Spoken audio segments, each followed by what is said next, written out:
my nonprofit is in one of the most violent communities in Durham, North Carolina, providing tutoring and mentorship.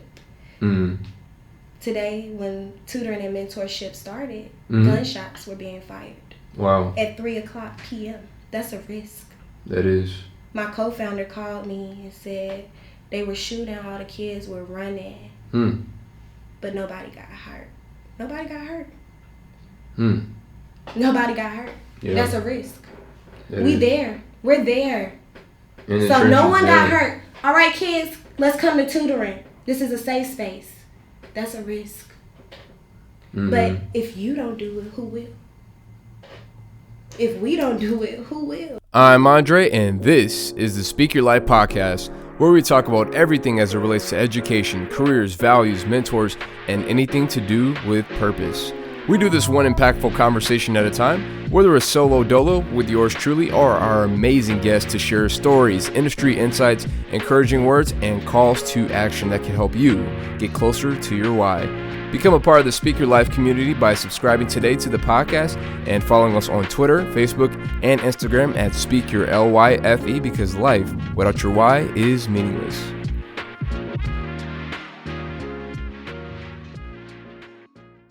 All right, welcome, ladies and gentlemen, to the Speak Your Life podcast. My name is Andre. I'm your host. You already know what it is. You know what time it is. Go ahead and take that moment to subscribe if you have not already. Whether you're on Spotify, Apple Podcasts, or if you listen to your podcast. And according to the YouTube algorithm, it says that 80% of y'all have not subscribed yet. So make sure you like, share, and subscribe, because we want you to be part of this family. We want you to be part of the great content we have, the amazing guests that we got. We want you to be a part of it all. So you cannot do that unless you subscribe. So make sure you do that. Anyways, we'll go ahead and get started. Man, we got a lot of great things for you today. So we got a special guest in the building, y'all. Today's special guest is a marketing expert and is the founder of Coach K Consulting, where they help, basically, people help business registrations. They help with image consulting, so many things. Please welcome my amazing guest, Kay, to the building. Hello. Thank you feeling? So much for such a warm welcome. All right, and for my people in the back. Hey. Turn up. I love the audience. You are great. Thank you. That's right. That's right. So, man, you came in with the outfit, like, I was like, okay, she coming in to rock the building. Okay, I see you. Yes, fashion is my thing. I like to dress up. I definitely like to dress up. Going to handle business operations, I always want to look like business when I go anywhere. So that's why I respect my look just as well as I respect my business. Exactly. They say dress how you want to be addressed. That's what I heard. So I heard it. I don't know who it came from, but it's a great quote. So anyways, how are you feeling out of 10? 1 to 10. We like to ask people, because everybody says, "Oh, I'm good, I'm fine." Like, how are you really doing out of 10? You want to know my favorite saying? It ain't even about a number. I'm blessed and stressed at the same time. Okay? We'll take that as a 10 out of 10. I don't know where that falls on the meter, but yeah. It's a good 10 out of 10. All right, I'll take it. And I was going to say that. Hey, listen, I'm alive. I'm in good health. I'm 10. Exactly. Because there are people, out here that are struggling to find a job. They're struggling to pay their bills. Some of them are in the hospital for COVID or whatever reason. So it's like, nowadays you really got to be appreciative of like everything that you got, and just be thankful for just waking up, really, the simple things. Absolutely. And I think that that's the most important part of, like I said, being blessed and stressed at the same time, because it says, yes, I am going through things, but I'm blessed amongst all things, know? Exactly. So that's more anything that I can put out into the world, and just being a positive light to keep that persona, like, okay, yes, I'm going through real life because I'm a real person. I bleed the same as you. I put my pants on just like you do, but I'm blessed in all areas. So that's what's up. I like to hear that. So anyways, you ready to speak your life? I'm ready to speak about it. Let's go. All right. So we like to start off with the question of, Mark Twain talks about there's two most important things in life: the day you were born and the day you knew why. So you could talk about, you can give us, if you don't want to give us like a month and a year, you can be like, all right, I grew up in the 90s, I grew up in this era, what was going on during the culture, pop, what was going on in like pop culture, stuff like that. And then just kind of walk us through that journey as to the day you knew why. That's a beautiful thing. And I'm blessed to be this young and to know why I'm here, because a lot of people don't even get to see that day sometimes. Some people leave this earth before they find out why they were actually here. Exactly. I am a 90s baby. Hey.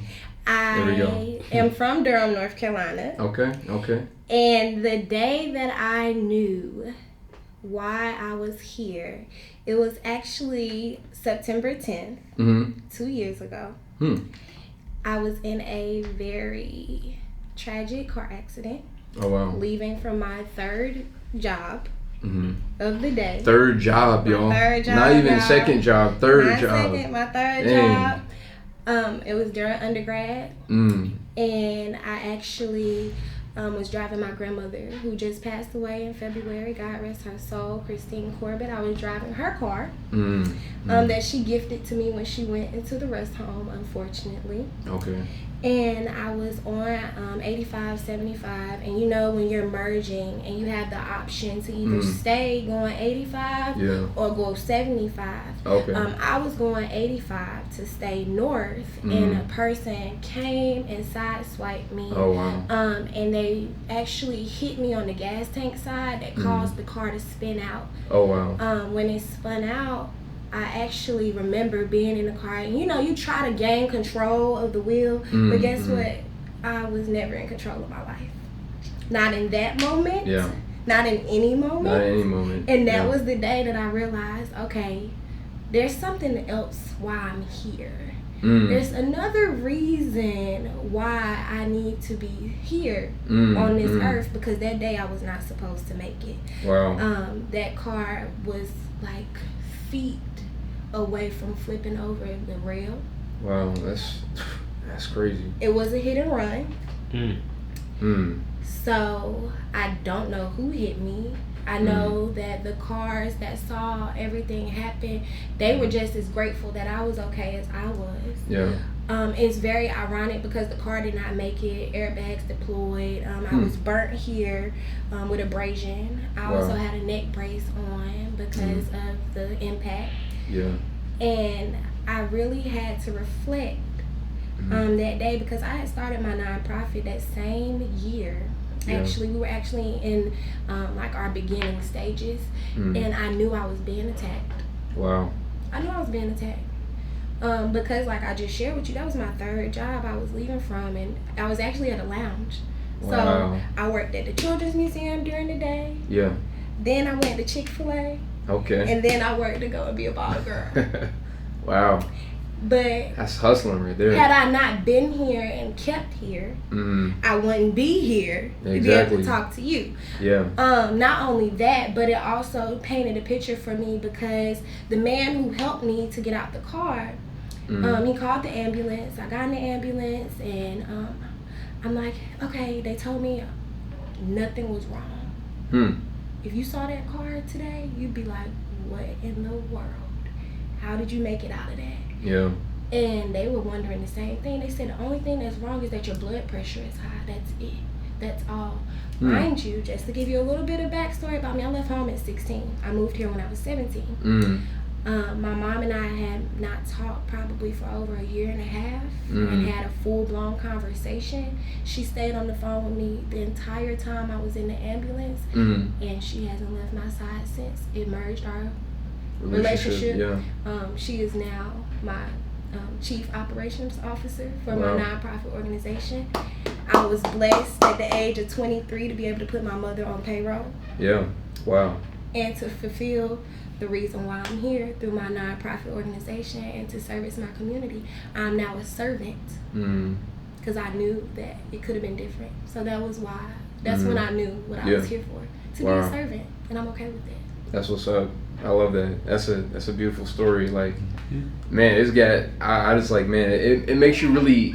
Stories like that, it shapes you, and it, like, I don't know, it puts something inside of you to, to help you to stop what you're doing and to refocus, reshift like your mind, your heart, and like everything that you're doing sometimes, because sometimes you could be like, I'm busy, 3 jobs, I'm working at, museum, Chick-fil-A, whatever. But maybe those things were not necessarily your purpose, but they were maybe stepping stones to get you to where you were. And sometimes it takes like crazy events, near death, maybe even.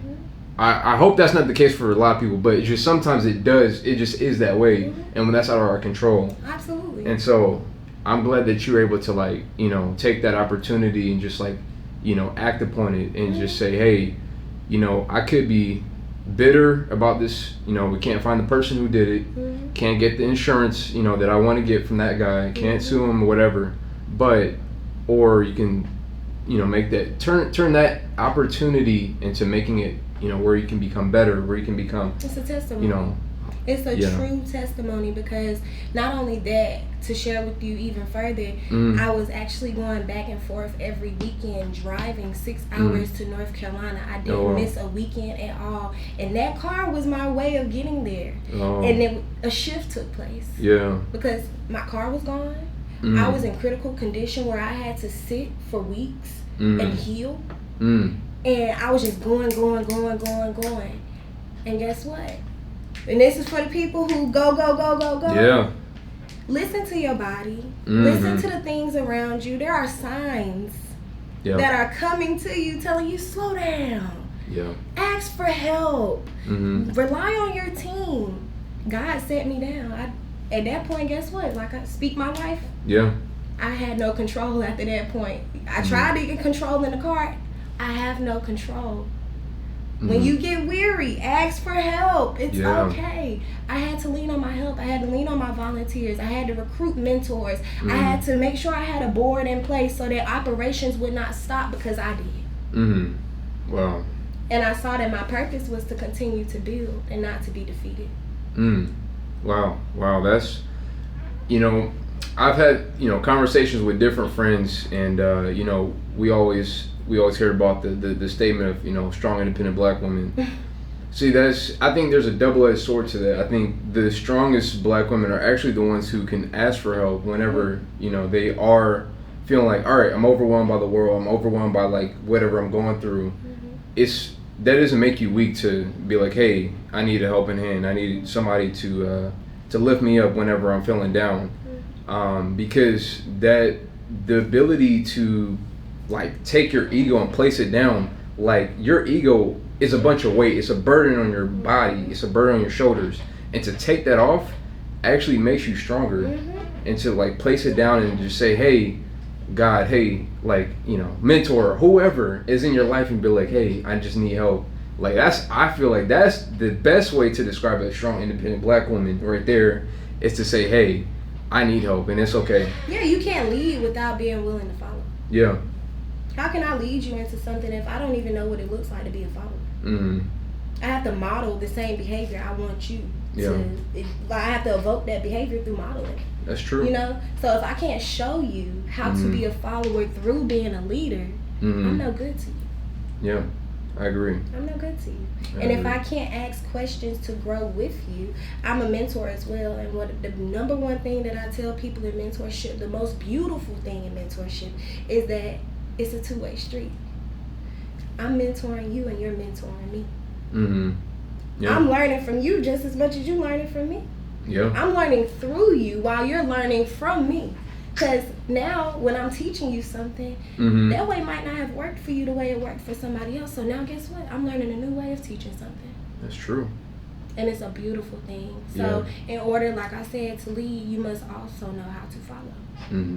Yeah, that's facts. Because there's, sometimes people maybe they misunderstand what real leadership is, because some people think it's like, oh, I'm just bossing people around, but that's not real leadership. That's just management. That's micromanagement. I mean, I'm sure we've all experienced that in our lives with different people. Maybe we've encountered at old jobs or school, whatever. And but to have like true leadership is to like you said, understand it's a two-way street. You're giving, but then you're also receiving from that person that, you know, on the outside looking in, it seems like they have nothing to offer me because they are my mentee. Mm-hmm.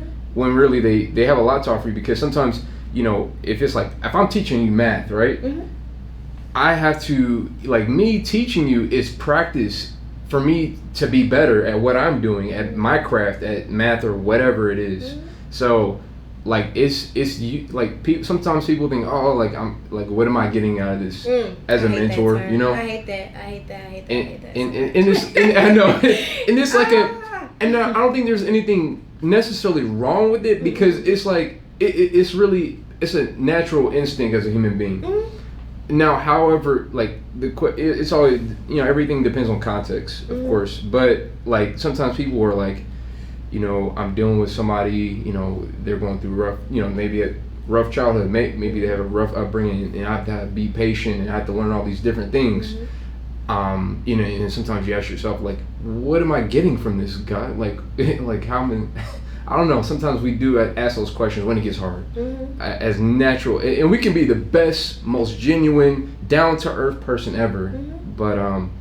But yeah, you are getting something out of it. You're learning and getting better as the teacher. Mm-hmm. So. And I think it's like, what do you value? What are your morals? Like, when we really put it on the table, what are you? The next question, I always follow up questions with a question. If someone asks me, what are you getting out of it? What would you like to get from it? Yeah. Have you thought about that? If you're going into it looking for a specific skill, if you're looking to learn more about, you know, theater because you're just going to shadow someone, or if you're going to learn a skill and you're getting that through mentorship and they're coaching you through something, that's knowledge. Yeah.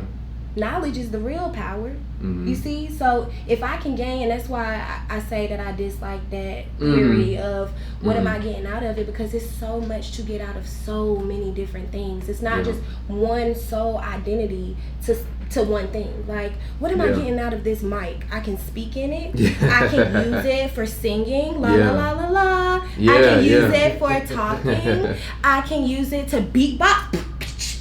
Hey. You see what I'm saying? Like, I can get so many different things out of this. Who said that we have to be subject to one? Mm-hmm. And then that's my other argument where I go into financial literacy sometimes, where I'm like, who said we had to be subject to one salary? Mm-hmm. I have 10 streams of income. Yeah. Why would I put myself in a box to only have one? Yeah. I don't mind and you say 3 jobs. Yes, that was a lot. But every job, I said, okay, if I get paid $7.50 here, $7 there, and maybe $2.13 here, I'm making $20 an hour. Mm-hmm. You see what I'm saying? If you put it all together, add it all up, plus tips, cool. I make at least $20 an hour. When I go into the job force, I need more than $20 an hour if I'm going to one job, because if I can juggle 3 and make sure I get all of it in one pot, cool. Yeah. So it's like knowing your worth, knowing your aspirations, knowing what you value, knowing that dedication and hard work is something. Faith without work is dead. Absolutely. Prayer without work is dead. Don't be praying for something and then boom, it fall in your lap. You like, oh, what do I do with this? Where am I going? What do I... that's what you prayed for. Yep. Someone always said, are you ready for this? They said, you stay ready. You're right. Stay ready so you don't have to get ready. You're going to waste more time getting ready than being prepared. Proper planning prevents poor performance. Yeah, that's true. That's facts. Y'all listen to that. Y'all make sure y'all rewind that part, all right? Okay. Listen. So, you know, with your business and everything like that, like, what made you give it the title? Like, it was like one of the packages was like "Behave Like a Boss." Like, what made you come up with that title? What sparked that? Well, I am a behavior analyst. I have been studying applied behavior analysis for going on 5 years now. Nice. I am a registered behavior therapist as well. I actually just left the autism spectrum side, and now I apply behavior to business. Okay. So that is where the slogan "Behave Like a Boss" came from, because just like I was expressing about money, you don't need more money. You need better money spending habits. you need to learn how to behave with your money. Yeah. Because if I gave you a raise and you still did the same thing that you did with the less money you had before, you're just doing less with more. That's true. So it's the same thing for behaving like a boss. You have to learn how to behave like a boss. You have to walk like a boss. You have to talk like a boss. You have to look like a boss. And whatever that looks like through branding, through brand analysis. Yeah. So I conduct analysis for different brands, different audits for their social media, audit for their website. Yeah. I'm looking, how can I evoke the behavior that we want from your consumer, from you as the merchant, or from your employees. And we do that through organizational behavior management.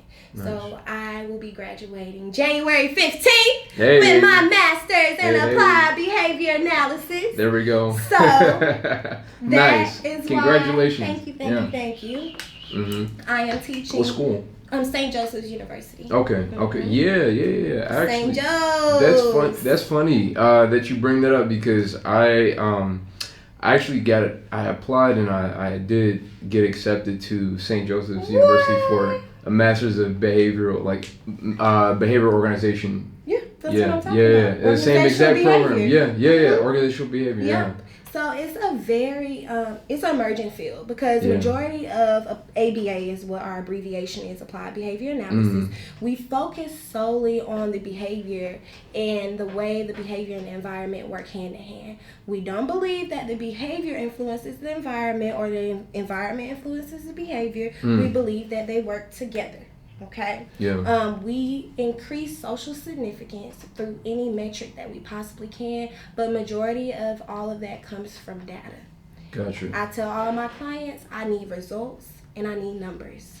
One thing that we all speak is numbers. Okay? We can all speak numbers. That's the one language we speak. So if I know that I'm working with you, I need to see an increase in these numbers. Or if we're trying to decrease something like your expenses, I need to see a decrease in this, but I also provide intervention for you. So I provide you with budget kits.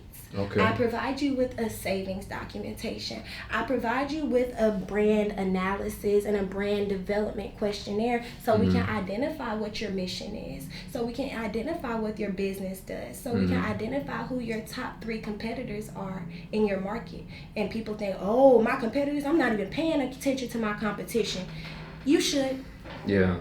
That you already lost. They have the playbook that works. Study it. Because if I know that I'm going up against a team, I need to know the moves that they're going to use on me. And I need to know what they're doing that has the crowd going wild.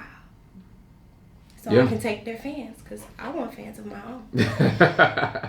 That's right. Yeah. There's a lot of, I like the study and the, there's the academic side and there's the applied side of it. And because like in college, I studied communication, so there's a lot of similarities in psychology and learn Myers-Briggs and things like that. So just it's really cool just when you are able to like walk in the building and you're able to assess things based on team dynamics and how leadership structure and things like that. And that's all based on, like you said, behavior. Just looking and taking notes, making observations, accurate observations. So that's awesome. You're speaking my language. Behavior, observations, evaluation, data. All that is what we do. I love talking about that. I can talk about it all day. I tell people all the time I would prefer to just go be a fly on the wall and see how you respond. That's my first step. Then I'm going to pair with you. Get to know what motivates you. What things don't you like? What can I use for negative and positive reinforcement for you to increase the behaviors that I want to see? And then I prepare my intervention phase, which means now I'm going to provide you with the things that you need to use to change these behaviors. And then I'm going to evaluate the growth or the decline. And we can see where we can go from there. It's a really beautiful thing when you actually set attainable goals. Based on science, we're seeing that setting a business plan that has 5 years and all that good stuff, it's not effective. It's not effective anymore. Because it's too prolonged. Like, it's not tangible. You know what I'm saying? It's not something that I can actually see myself doing, or, okay, how do I get there? You know what I'm saying? Yeah. So what we do is we break down business opportunities into targeted business results. Wow. So now I know that, of course, I want to increase my brand's productivity through based on market demand, Yeah. So what that means is I need to establish some line of understanding what it means to be productive within my brand so that I can meet those same metrics that my market competition is meeting, right? Yeah. So in order to do that first, guess what? We got to identify who your brand is. So let me get that brand development questionnaire by the next time we meet. That date is. That's going to go on our document. The next targeted business result is going to be that, let me see, I want you to study 3 of your competition. I like how she like typing. Oh yeah, because it's all in documentation, right? Yeah. That way, and I'll need this done within the next month. Yeah. Now that's just our evaluation phase, right? So we're just seeing how you can complete tasks. Now that's your regulatory compliance, because now you're doing a daily task a day for your business, and that's increasing your productivity. Now I'm going to up it up a little bit. Once you show me for at least 3 consecutive weeks at 80% or better that you can maintain doing 1 daily task, then I'm going to say, you know what? Great job. You mastered that. Let's do 2. Yeah. I want to see if you can do 2 daily tasks at 3 consecutive weeks at 80% or better. Wow. Then I'm going to say, you know what? You are killing it. Yeah. Let's take it up. Yeah. Because this is productivity, and this is what it takes to get in the ring with your market. I agree. Since we're talking about behavior, what is your Myers-Briggs? Your 4 letters. My 4 letters. I would definitely say what you said, BLAB. Behave like a boss. Oh, if we're talking about E and like... well... Or have you taken that at all? No, I don't. I thought you were saying just like your acronym behave like. I'm like, yeah, those 4 letters. I was talking about more on an individualistic level. Like there's, there's a thing called Myers-Briggs, and it's like what they do in business analysis, like for individual assessments. Like whenever they go, like a consulting firm goes into a team, like, hey, Google, like we got your team, your branding team. We want it to increase productivity. We want you guys to have better interactions with each other. So you take this test, and everybody does. And then after that, we'll assess, all right, based on this person's personality and all these different personalities, this person's motivated by this and that person's not motivated by that. So you can't really talk to them the same way you talk to them because it may not work out. You won't, we talk about results. You won't get the same result or the result that you're looking for if, it's like, but anyways, you get the point. It's like just an individual. If you throw people into a box and say everybody is a subject to this, and I'm so glad you mentioned that because that's my biggest thing. I have special education background, and with that, like I told you, with working with kids with autism, it was always an individualistic approach. Whenever we created our treatment goals, it was based on our client and what we needed to do, but we conducted an analysis, and that analysis could have been a different assessment that may have been like, taking a reinforcer. And then I'm going to shade this little map to see if you took the reinforcer within 3 seconds, I'm going to shade all the way. If you took it within 5 seconds, I'm only going to shade it a little bit. You see what I'm saying? But really and truly, I feel like everybody should be subject to these different assessments so we can figure out that individualistic approach. So that's why at Behave Like a Boss, we actually take the individualized achievement plan. And that's where I took the play on words with individualized education plan, which is an IEP, which is a document that kids get when they receive special educational services. And I feel like we should do the same thing with anybody, any learner, any person who is looking to gain a skill, because we need to take that approach. So I actually do a VARC assessment. So, you know, the visual, oral, kinesthetic, if you're a reader or a writer. So everybody goes through that for the most part, unless you already know what your preferences are, so that I can know how to reach you as an individual. Also, we do that through our vending courses as well, because if you are a visual learner, I'm going to show you this video of how they stock a vending machine.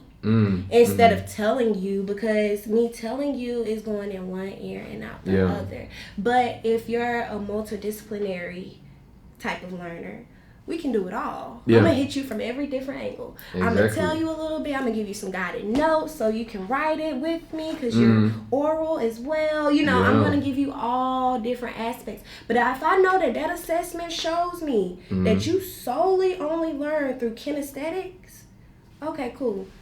Come meet me at this location so you can touch this machine, because you have to do it. You're a doer. That's right. That's right. Yeah. Wow. I definitely do believe in taking that approach. I was just not familiar with that term. So you taught me something. No, you're teaching me something. I love to learn. we're teaching each other. Yeah. So that's but it's a there's so many different like studies, there's so many different like techniques, approaches to different things, businesses, individuals, that, you know, it's just like find which one works for you, and which is working and giving the results that you as the individual, you as the business, you know, needs, and go from there. So that's how I see it. But as we all know, electric vehicles are the future. But have you ever wondered how many times you might have to stop for a recharge whenever you get to that point? I don't know the answer to that question, but what if I told you there was a revolutionary technology that has the ability to allow your car to recharge itself? Or what if, on the other hand, you had the ability to own a piece of the company through shares before it even went public on the US stock market? Well, at Derek Automotive, you have the ability to do exactly both for a limited time offer. Learn more at derekautomotive.com. That's DEREK automotive.com. The Experience Center will be opening in Atlantic Station this fall in 2021. Don't just learn, but take part of this historic yet revolutionary technology by purchasing your shares at DATSpeakerLYFE.com. That's DATSpeakerLYFE.com. Derek Automotive, bringing convenience to EV recharging.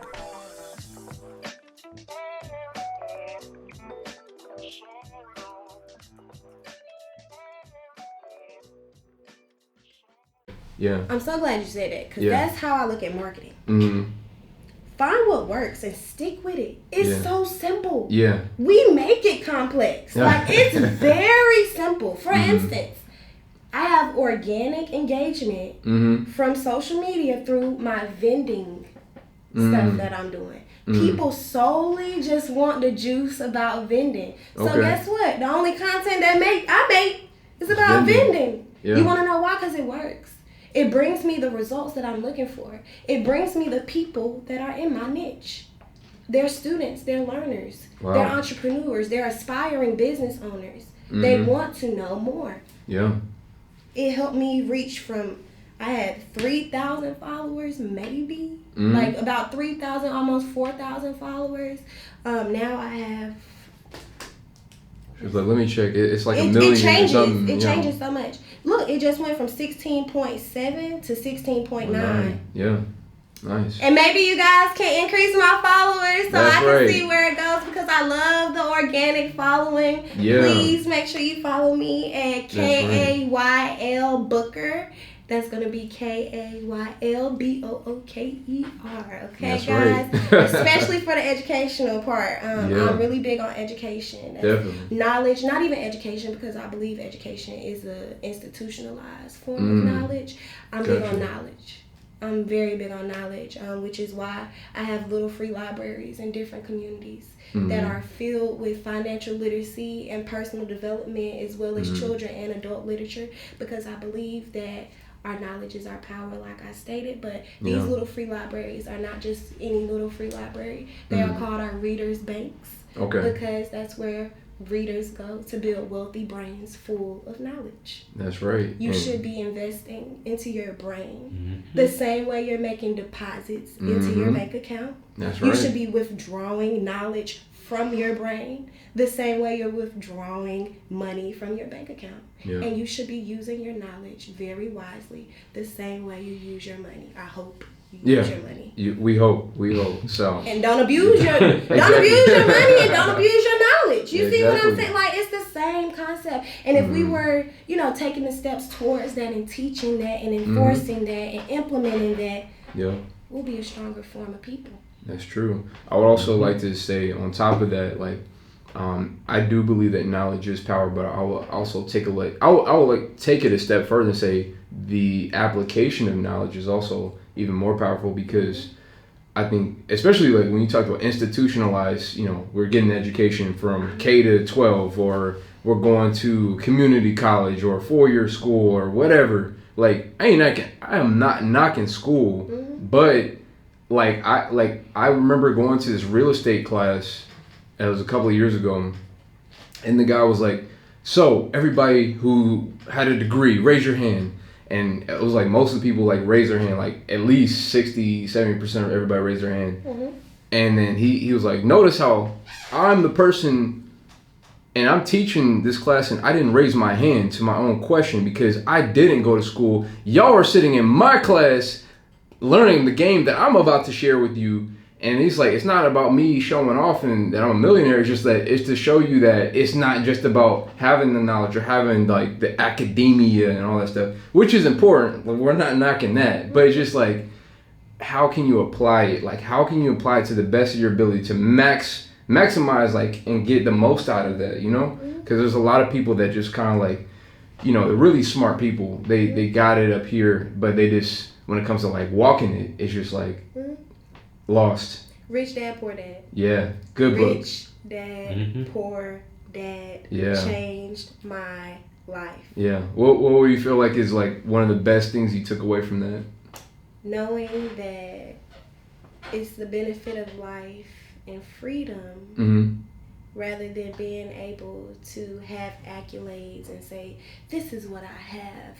This is what I'm doing. This is who I'm with. Sure. Oh, what are you doing with it? Did you leave assets or liabilities? I like that. Did you leave assets or liabilities? I want to leave a legacy. I don't want to leave any liabilities. I want to make sure that I increase generational wealth, which is what Wall Street Juniors, my nonprofit organization, is based on. Yeah. Teaching financial literacy to increase generational wealth in underserved communities. We all are underserved at this point because it wasn't like this. No. Here, this is what you do in the stock market. This is how you enter into a trade. This right here is called credit. This is how you maintain it. So that's what makes us underserved, okay? Yeah. That's facts. That means that if I have to make sure that I go out and find the information so that you can get a step ahead, that's what we have to do. Because the one thing that the rich dad did, he taught through doing. Yeah. And he mentored the kids. That's right. It's everything that my program does. It's almost like the template to our organization. Really? Yeah. Is that their assigned reading? It is the very first one that they read. Nice. And then after they do that, they are able to start working on their kid business plan. Okay. Wow. And after they do enough community service hours, they can trade their Wall Street Junior bucks in for actual U.S. currency that buys them different things for their business, because they have a brand analyst as their founder, of course. Yeah. So I'm going to make them a logo and get them some business cards and make sure they have labels for their products. Yeah. Or, there we go. Because they're in the vending machine business or program, we want to make sure that they learn how to use that machine. Yeah. My very, very first vending machine was for one of my students in Wall Street Juniors, because it's more so about them learning the trade than it is about me holding it all up here. That's not doing anything for me. I'd rather, just like I just told you, leave legacies than to leave liabilities. Wow. So Rich Dad Poor Dad. Have you ever read Richest Man in Babylon? Yes. That's amazing. Very nice short read too. It's like, bam. Like I remember when I was a kid, my dad made me do like a book report on both of those books. At the moment, I was like, I was probably the same age as the kids in your nonprofit, and I was like, you don't appreciate that stuff until you get older, you know? And I'm glad that he made me read that, because it really changed my perspective on things, and especially, you know, as we grew up as Black Americans, like, it's different. Obviously, it's different in the sense of how the world sees us and how, you know, we go into things, how we approach things, which is fine. You don't have to look at it as like a, you know, I can look at it as an opportunity to, like, maybe work a little bit harder, or just, you know, okay, maybe I do have to put in this many more hours for the same, I don't know, income, or the same this or that Johnny from down the street, you know, he doesn't have to do the same amount of work and effort. So your journey is your journey. Exactly. That's it. Yeah. That's it. That's all. And I feel like that's the biggest misrepresentation with social media right now. We think we're supposed to keep up with the lifestyle of the person that I'm following on social media. It's called story for a reason. That's your story. Yeah. This is my story. Yeah.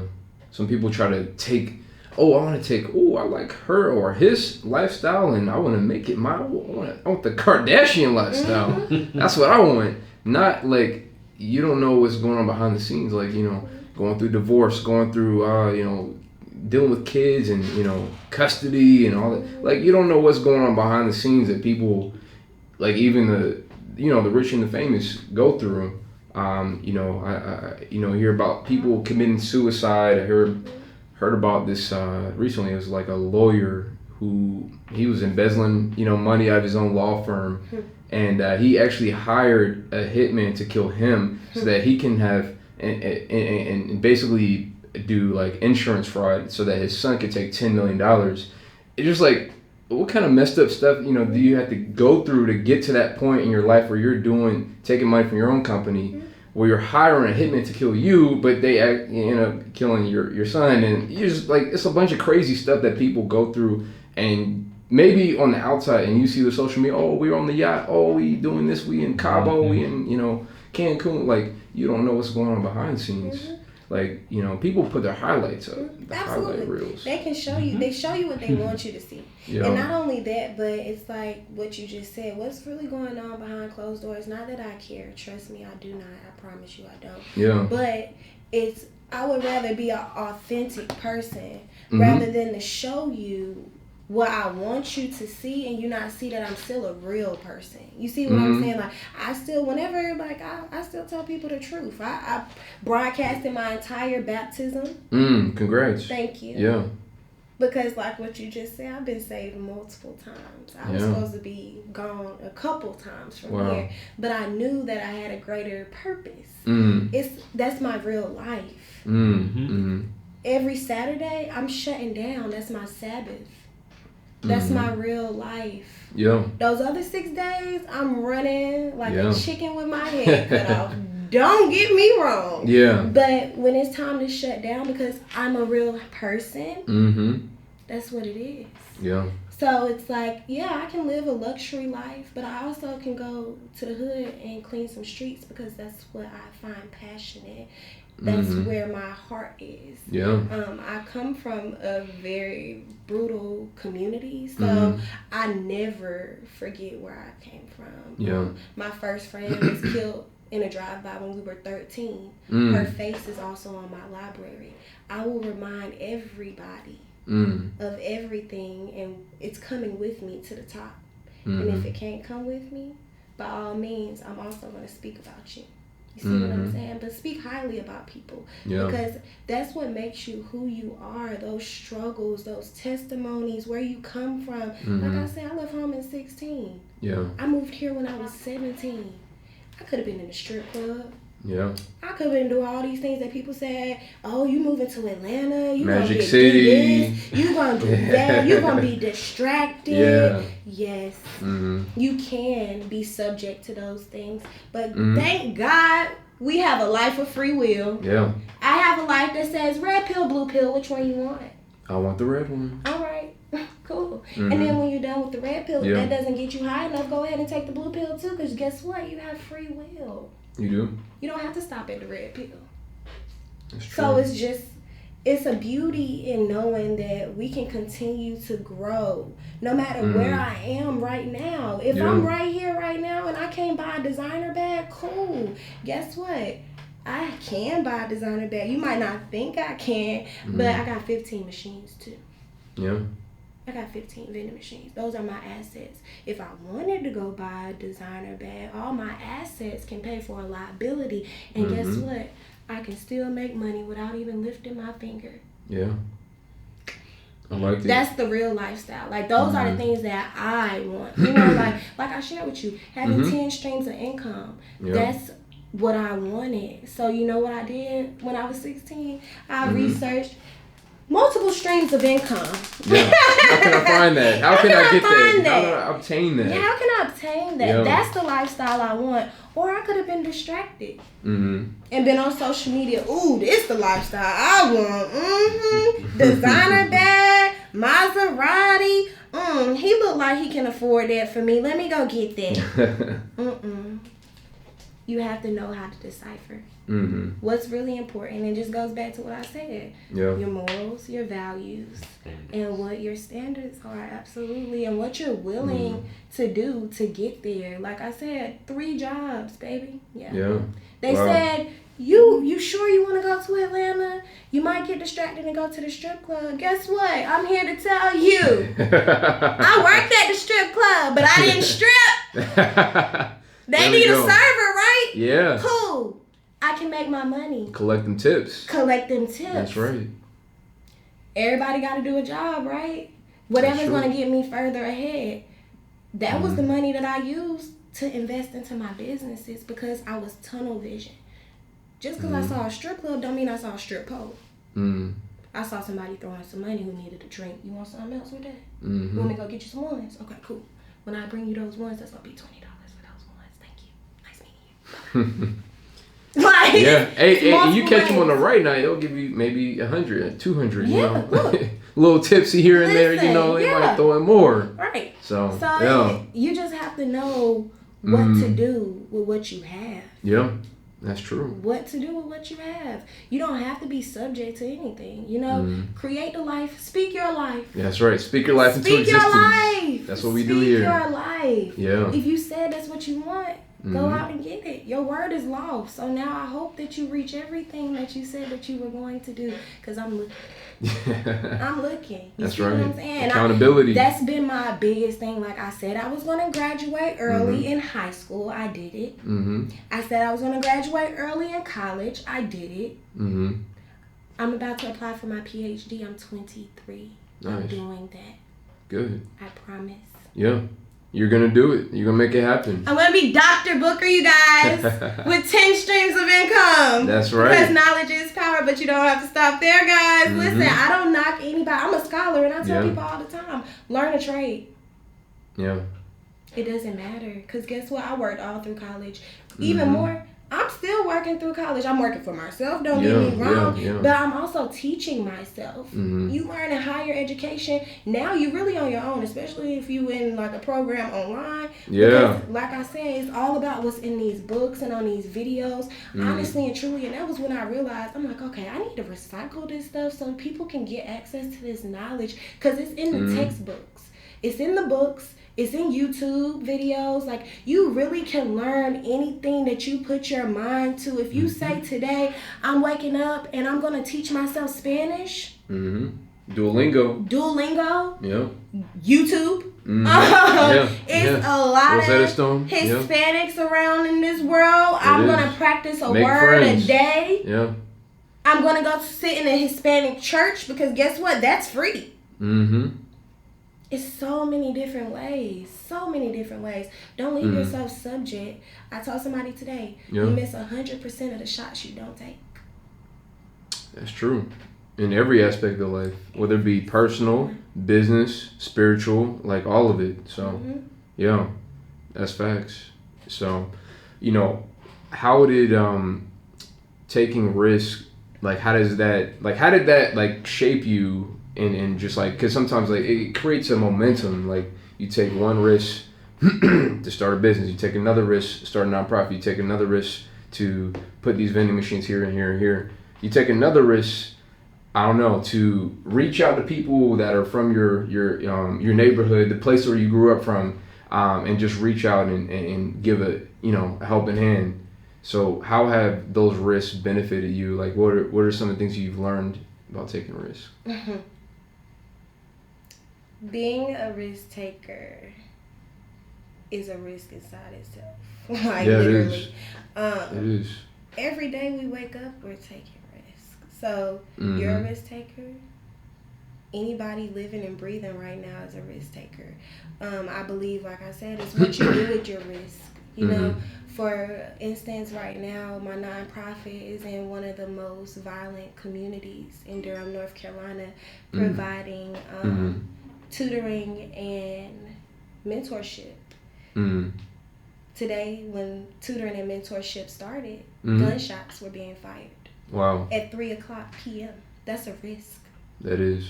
My co-founder called me and said they were shooting, all the kids were running, but nobody got hurt.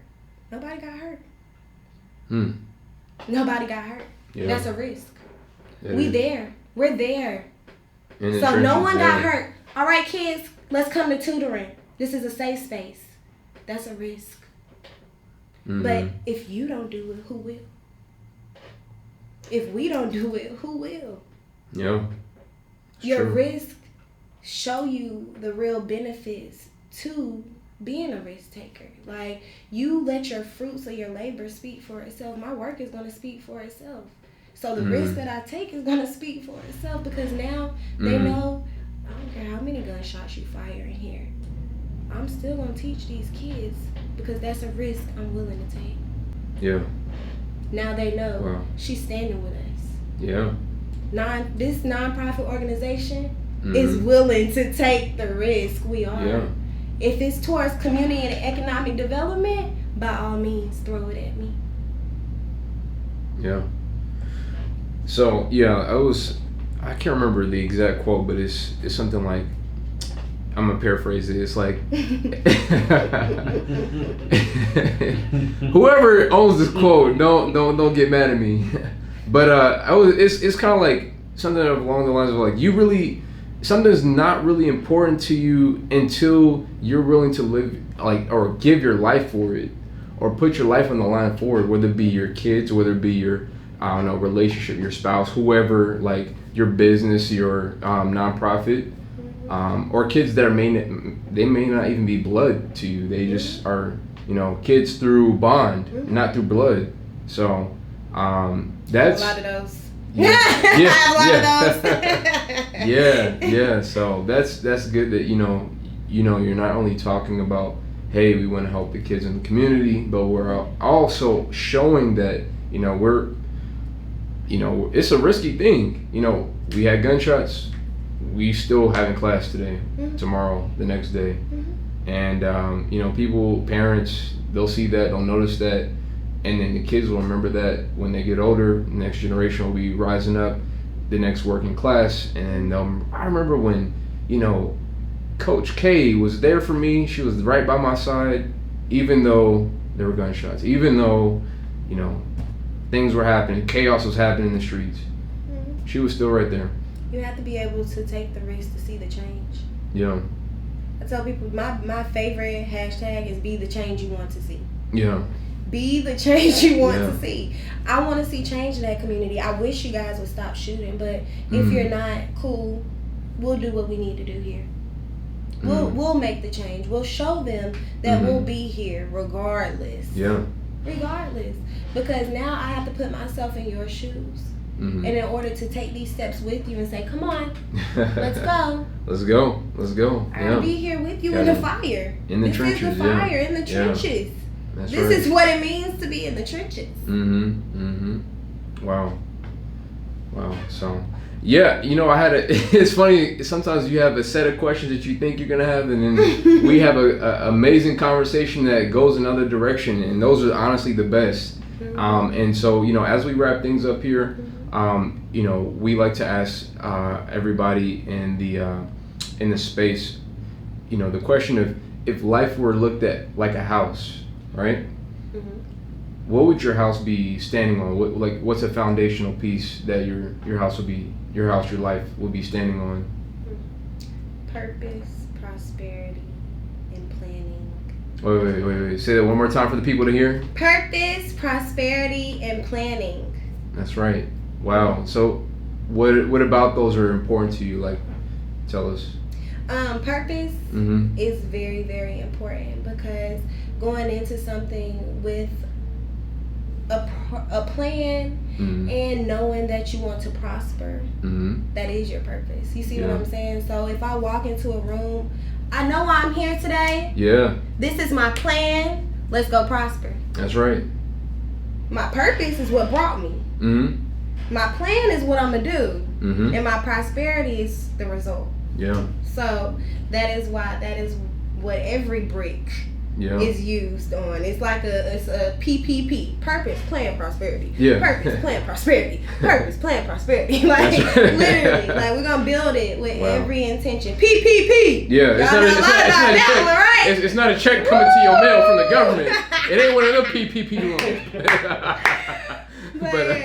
Let's change PPP. Yeah. Post-COVID. Yeah, we getting out of here.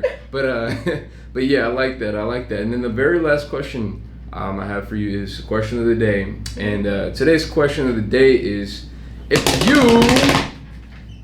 you were able to consult any Fortune 500 company, which company would it be? And I ask this because, like, there may be some, I don't know, companies that you notice some things immediately. Maybe it's a commercial, the way they approach their social media or something. You're like, oh, that's a little off, or that maybe they could, they're a great company, but they could change that one thing, or I don't know. What's a company that you notice are like, wow, I really wish if I could help them with this, or I gave them this little piece of advice that could really set them on their way. This is gonna surprise you. Okay. None of them. My purpose is to help those who are trying to get there. Doing everything in their power to get there. So they serve. I can't help them. That's not my purpose. How about this?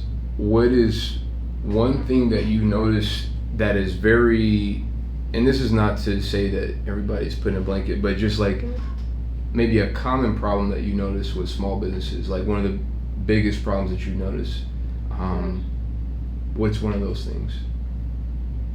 It's a couple of different things, but the or if number like a top one, two, or not setting a strong foundation and getting built on top of it. Like, one thing that a lot of people do is skip the preliminary stage. Like, we don't set out the information or research. We don't set our plan out or structure where we want to be. There's a lack in organization. And one thing, like I tell all of my clients, my goal for you is for your business to sustain with or without you.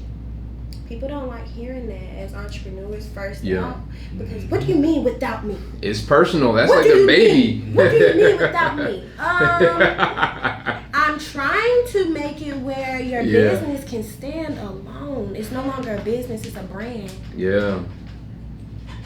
Facts. So a lot of people skip that step, and then their brand is just getting built on top of them because now they're the foundation instead of setting foundation. Yeah. Wow. I like that's a good ending right there. That's a good ending. So that pretty much wraps it up, guys. Thank you so much for listening. If you were out there, thank you so much for joining us. I really appreciate you joining us. Thank you for having me. Thank you so pleasure. much. Where can people, again, tell your people your social media, everything, website. Yes. We'll leave that also in the description below. So it's like, which one? But I gave you guys the personal. Is there like a site where they can find all these things, or is it all in your social? Yes. Okay. So they can go directly to my personal page, at KAYLBOOKER that will lead them to Wall Street Juniors, all spelled out, which is the nonprofit organization. And then Candy Lady Vending, which is our vending company where we do educate others on how to start their own vending business. Awesome. Well, again, thank you again for being here. Really appreciate you. We had a great conversation, man. Like I said, sometimes you have certain things you think conversations are going to guide into a certain direction, but I like it whenever you can just, go off the whim a little bit and go in another direction. So anyways, I want you guys to remember to make sure you subscribe to this podcast as well. Remember Spotify, Apple Podcasts, wherever you are, YouTube especially. I've been watching the algorithm, and so we want you guys to be a part of this. We also have a Patreon account for those of you who want to also support, and we want to have more amazing content, more amazing guests come through and share wisdom, knowledge, and for you guys to go out there and apply. Because here at the Speak Your Life podcast, it's not just about, oh, wow, it was a great conversation. Oh, we had a great, podcast episode. We want you to actually take heed to this advice, and we want you to actually act upon it. Go maybe start your vending machine. Go start your business. Go start your nonprofit. Whatever it is, we want you to get started with that. And so that's why we bring in people. We have these conversations, not just for clicks, likes, and all that stuff. We want you to actually do something about it, because it's all about bringing you guys value. So anyways, that's all I have for you guys. Love you guys, and we'll see you in the next episode. Peace. All right. That was great.